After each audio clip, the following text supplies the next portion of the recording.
Hi friends, ಎಲ್ಲರಿಗೂ ನಮಸ್ಕಾರ. ನಾನಿವಾಗ ಬೆಂಗಳೂರಿಂದ ಪ್ರಯಾಗರಾಜಿಗೆ ಹೋಗ್ತಾ ಇದ್ದೀನಿ. ನಿನ್ನೆ ನೈಟ್ 10:30 ಬೆಂಗಳೂರು ಬಿಟ್ಟಿದ್ದೀನಿ. ಇವಾಗ ಟೈಮು 4 ಗಂಟೆ. ಮಹಾರಾಷ್ಟ್ರ ಹತ್ರ ಇದ್ದೀನಿ. ಬಸ್ಸಲ್ಲಿ ಹೋಗ್ತಾ ಇದೀವಿ. ಟ್ರೈನ್ ಟಿಕೆಟ್ ಬುಕ್ ಮಾಡಿದೆ 20 ದಿವಸ ಮುಂಚೆನೆ ಬುಕ್ ಮಾಡಿದೆ, ಬಟ್ ಅದು ಆಗೆಲ್ಲ ಕ್ಯಾನ್ಸಲ್ ಆಯ್ತು. ಅದಕ್ಕೋಸ್ಕರ ಹೋಗ್ಲೇಬೇಕನ್ನೋ ಒಂದು ಛಲ ಇತ್ತು.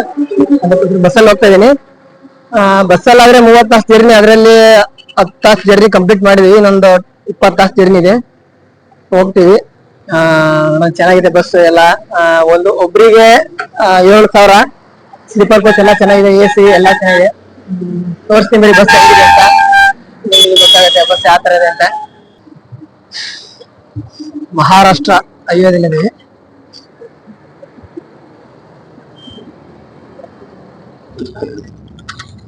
ಇದೇ ಬಸ್ ನಾನು ಹೋಗ್ತಾ ಇರೋದು, ನಾರ್ತನ್ ಟ್ರಾವೆಲ್ಸ್ ಅಂತ. ಈ ಬಸ್ ಉತ್ತರ ಪ್ರದೇಶ ಇದೆ, ಕರ್ನಾಟಕದಿಂದ ಉತ್ತರ ಪ್ರದೇಶಕ್ಕೆ ಹೋಗ್ತಾ ಇದೆ. ಟೋಟಲ್ ಈ ಬಸ್ಸಲ್ಲಿ ಬಂದ್ಬಿಟ್ಟು 30 ಜನ ಹೋಗ್ತಾ ಇದೀವಿ. ಬರೀ ಒಳಗಡೆ ಹೋಗೋಣ, ತೋರಿಸ್ತೀನಿ ಹೆಂಗಿದೆ ನೋಡಿ. ಎಂಟ್ರೆನ್ಸ್ ಅಂದ್ರೆ ಮೇಲೆ ತಳಗಡೆ 2 ಇದೆ.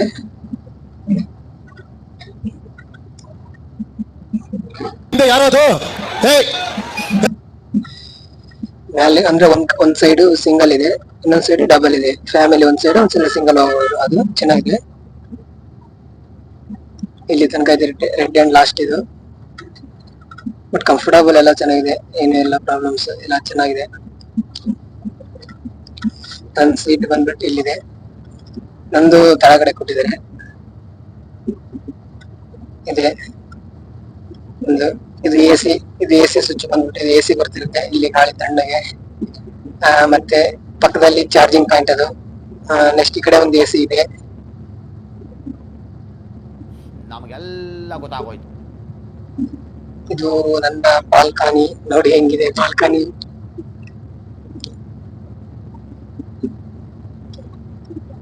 ಇದೆಲ್ಲ ಚೆನ್ನಾಗಿದೆ, ಕಂಫರ್ಟಬಲ್ ಇದೆ. ಒಬ್ಬರಿಗೆ ಮಕ್ಕ ಬಟ್ ಒಬ್ಬರಿದೆ. ಈ ಕಡೆ ಬಂದ್ರೆ ಡಬಲ್, ಅಂದ್ರೆ ಫ್ಯಾಮಿಲಿ ಅಂದ್ರೆ ಗಂಡ ಹೆಂಡತಿ ಆತರ ಹೋಗ್ತಾರಲ್ಲ, ಎಲ್ಲ ಫ್ರೆಂಡ್ಸ್ ಇಬ್ಬರು ಹೋಗ್ತಾರಲ್ಲ ಅವ್ರಿಗೆ ಚೆನ್ನಾಗಿದೆ ಇಲ್ಲಿ. ಬಟ್ ಎಲ್ಲಾ ಕಡೆ AC ಅಂದ್ರೆ ಚಾರ್ಜಿಂಗ್ ಪಾಯಿಂಟ್ ಎಲ್ಲಾ ಕಡೆ ಇದೆ.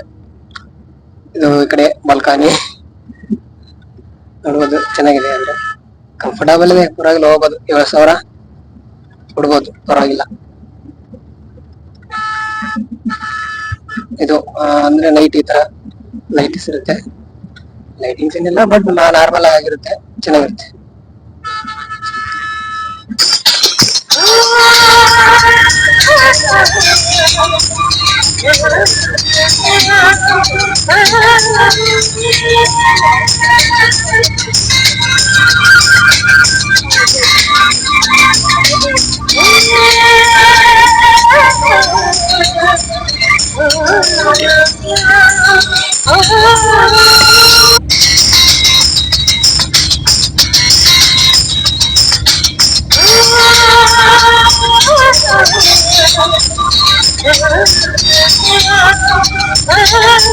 ನೋಡಿದ್ರೆ ಸೇದಿನ ಬಸ್ ಹೆಂಗಿದೆ ಅಂತನಾ.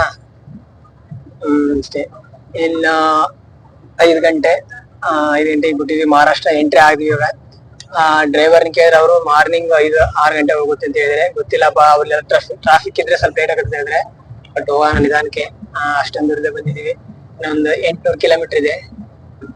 ಇನ್ನೊಂದೇನಪ್ಪಾ ಅಂದ್ರೆ, ನೀವ್ ಯಾರು ಊಟಕ್ಕೆ ಇಲ್ಲೆಲ್ಲ ಬಂದ್ಬಿಟ್ರೆ ಹೈವೇದಲ್ಲೆಲ್ಲ ಫುಲ್ ಕಾಸ್ಟ್ಲಿ.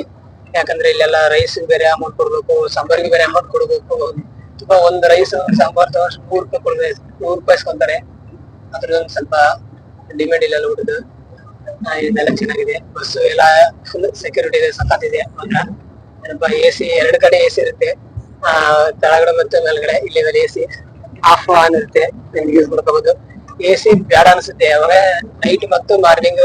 AC ಸ್ವಲ್ಪ ಚಳಿ ಅನ್ಸುತ್ತೆ, ಬಟ್ 11 ಗಂಟೆ 12 ಗಂಟೆಯಲ್ಲಿ ಜರ್ನಿ ಮಾಡ್ಬೇಕಾರ ಆ ಟೈಮಲ್ಲಿ ಫುಲ್ ಸೆಕೆ ಅನ್ಸುತ್ತೆ, ಅವಾಗ ಬೇಕಾಗುತ್ತೆ ತಗೊಳ್ಳಿ. ಟ್ರೈನಿಗೆ ಹೋಗಿ ಫುಲ್ ರಶ್. ನಾನು ಟ್ರೈನಿಗೆ ಹೋಗ್ಬೇಕಂತ ಟಿಕೆಟ್ ಬುಕ್ ಮಾಡಿದ್ದೆ ಟ್ರೈನಲ್ಲಿ, ಬಟ್ ಟ್ರೈನಲ್ಲಿ ಆಗ್ಲಿಲ್ಲ. 20 ದಿವಸ ಇಂಚಿಗೆ ಬುಕ್ ಮಾಡಿದ್ರೆ ನನ್ನ ಟ್ರೈನ್ ಟಿಕೆಟ್ ಕ್ಯಾನ್ಸಲ್ ಆಯ್ತು. ಅದಕ್ಕೋಸ್ಕರ ನಾನು ಬಸ್ಸಿಗೆ ಹೋಗೋಣಂತ ಡಿಸೈಡ್ ಮಾಡ್ಕೊಂಡೆ. ನಾನು 9ನೇ ತಾರೀಕು ಹೋಗ್ಬೇಕಂತ ಟಿಕೆಟ್ ಬುಕ್ ಮಾಡಿದ್ದೆ ಆನ್ಲೈನ್ ಅಲ್ಲಿ, ಇದರಲ್ಲಿ ಟ್ರೈನಿಗೆ. ಬಟ್ ಅಲ್ಲಿ ಆಗ್ಲಿಲ್ಲದಕ್ಕೆ ನಾನು 9ನೇ ತಾರೀಕು ಮಾರ್ನಿಂಗ್ ಬಂದ್ಬಿಟ್ಟು ಟಿಕೆಟ್ ಬುಕ್ ಮಾಡಿದಕ್ಕೋಸ್ಕರ ಒಂದು 500 ರೆಡಿಮೇಡ್ ಜಾಸ್ತಿ ಆಯ್ತು. ಅದಕ್ಕೋಸ್ಕರ ಒಂದು ಬಂದಿದೆ. ಟೋಟಲ್ 7,000 ಆಗಿದೆ. ಒಂದ್ ಸೈಡ್ ಪ್ರಯಾಗ್ರಾಜ್ಗೆ, ಬೆಂಗಳೂರು ಟು ಪ್ರಯಾಗ್ರಾಜ್ 7,000 ತಗೊಂಡ್ರೆ ಒಬ್ಬರಿಗೆ. ಕೊಡು ಪರವಾಗಿಲ್ಲ. ಟ್ರೈನ್ ಅಲ್ಲಿ ಹೋಗೋದು ಆಸೆ ಬಿಟ್ಟು ಟಿಕೆಟ್ ಸಿಗ್ಲಿಕ್ಕ ಎಲ್ಲ ಲಗೇಜ್ ಸ್ವಲ್ಪನೇ ತಗೊಂಡು, ಯಾಕಂದ್ರೆ ಇಲ್ಲೆಲ್ಲ ಬಸ್ಸಿಗೆ ಹೋದ್ರೆ ಅಷ್ಟೇ, ಟ್ರೈನಿಗೆ ಹೋದ್ರೆ ಅಷ್ಟೇ, ಅಲ್ಲೆಲ್ಲ ಲಗೇಜ್ ನಾವು ಕ್ಯಾರಿ ಮಾಡ್ಬೇಕಲ್ಲ, ಅದಕ್ಕೋಸ್ಕರ ಎಲ್ಲ ನೋಡೋಣ ಇಲ್ಲೆಲ್ಲ ಏನೇನು ಆಗುತ್ತೆ ಇಲ್ಲ. ಅಲ್ಲೆಲ್ಲ ಹೋದ್ಮೇಲೆ ತಿಳ್ಕೊಂಡು ನಿಮ್ಗೆಲ್ಲ ಬಿಟ್ಕೊಡ್ತಾ ಇರ್ತೀನಿ ಏನಾಗುತ್ತೆ ಏನಂತ. ಬಟ್ ನಾನು ಒಂದು 4 days ಇಲ್ಲ 3 days ಅಲ್ಲಿ ಉಳ್ಕೊಂತ ಪ್ಲಾನ್ ಹಾಕಿದೀನಿ. ಟೆಂಟ್ ಎಲ್ಲ ತಗೊಂಡಿನಿ ಎಲ್ಲ. ಅದ್ ನೋಡೋಣ ಹೆಂಗಾಗುತ್ತೆ ಎಲ್ಲ. ನೋಡಿ ಇಲ್ಲೆಲ್ಲ ಹೊರಗಡೆ ತೋರಿಸ್ತೀನಿ ಹೇಗಿದೆ ಅಂತ. ನಮ್ ಬಾಲ್ಕನಿ ಕಡೆ ಹೆಂಗಿದೆ ನೋಡಿ.